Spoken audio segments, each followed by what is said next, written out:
Ikigai.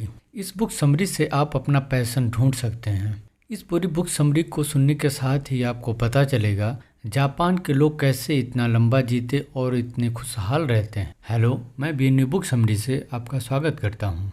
एक, Ikigai. Ikigai का मतलब होता है पैशन। जापान के लोग कोई भी कार्य करने से पहले अपना पैशन ढूंढते हैं, उसके पश्चात उस कार्य को करते हैं जिससे वो लंबे समय तक उस कार्य को कर पाते हैं। परंतु भारत में ऐसा नहीं होता है। यहाँ पर लोग सोसाइटी या माँ बाप के प्रेशर में अपने करियर या प्रोफेशन को चूज़ करते हैं। यदि आप भी अपना पैशन ढूंढना चाहते हैं, फिर आपको कुछ स्टेप फॉलो करने पड़ेंगे। आप खुद से कुछ सवाल पूछिए। 1, आप किस चीज़ से प्यार करते हैं। 2, आप कौन सा कार्य बहुत अच्छे से कर लेते हैं और आप उसमें एक्सपर्ट हैं।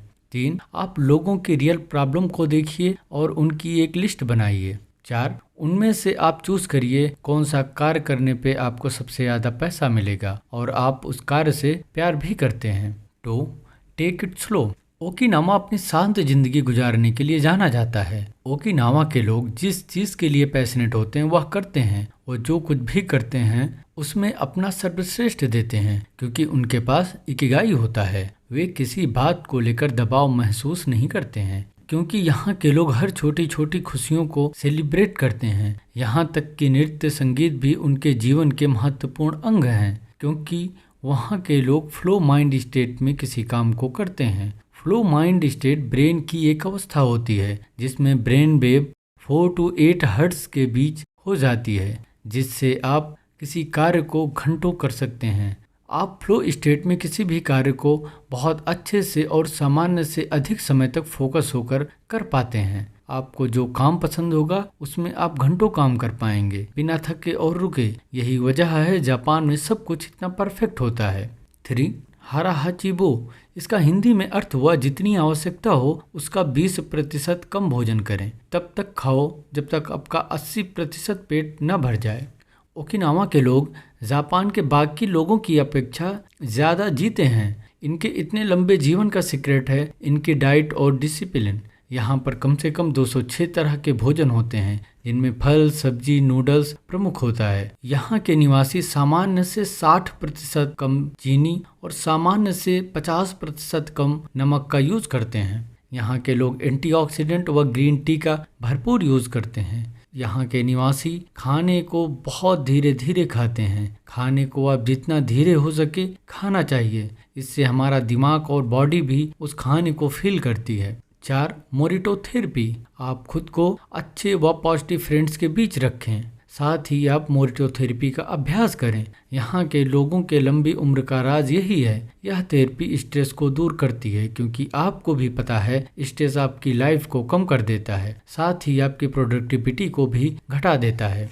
जब भी आप मोरिटो थेरेपी का यूज करना चाहें, इसके लिए आप अपनी आंखें बंद करके किसी शांत जगह पर बैठ जाएं। अपनी गलतियों, अपने दुखों को दिल से एक्सेप्ट करें। इसके बाद आप पॉजिटिव चीज़ों के बारे में सोचें। धीरे धीरे करके आप अपने दुख, निगेटिव थॉट से बाहर आ पाएंगे। यह धीरे धीरे ही होगा, परंतु इसको हर रोज करने की आवश्यकता होती है। जापान के लोग हर रोज रात को इसको करते हैं। 5, रेडियो ताइशो। जापान की वीडियो देखने के बाद आप एक सामान्य चीज़ देखेंगे। बहुत सारे लोग आपको पैदल चलते हुए दिख जाएंगे। हर सुबह यहाँ रेडियो पर लोगों को एक्सरसाइज के लिए प्रेरित किया जाता है, साथ ही एक्सरसाइज भी करवाई जाती है। जापान की हर कंपनी के एम्प्लॉय को काम स्टार्ट करने से पहले रेडियो ताइशो करना होता है। आपको इसके लिए प्रॉपर एक्सरसाइज करने की ज़रूरत नहीं है। जापान के लोग इसके लिए ज़्यादा देर तक बैठते नहीं हैं, वो चलते फिरते रहते हैं। यही वजह है वहाँ के लोगों में मोटापा नहीं होता और उन्हें ज़्यादा बीमारियाँ भी नहीं होती हैं। वाबी साबी। इसका मतलब आप इन परफेक्ट चीज़ों में भी ब्यूटी ढूंढ लेते हैं। वहाँ के लोग नेचर के बहुत करीब होते हैं। उनका मानना है नेचर जो भी बनाती है वह परफेक्ट होता है। आपको भी यह क्वालिटी अपने अंदर लानी चाहिए। आपको जो भी मिला है उसमें आप अच्छी चीज़ें ढूंढें और खुश रहें। 7, गिव थैंक्स। जापान के लोग छोटी सी सहायता के लिए भी धन्यवाद देते हैं। उनका यह मानना है जैसा आप बीज बोएंगे वैसा आपको फल मिलेगा। आपको भी अपनी लाइफ में जो भी हेल्प करते हैं उनको थैंक्स कहना चाहिए। किसी को थैंक्स कहने का मतलब ये नहीं है कि आप बस उसे थैंक्स बोल दें।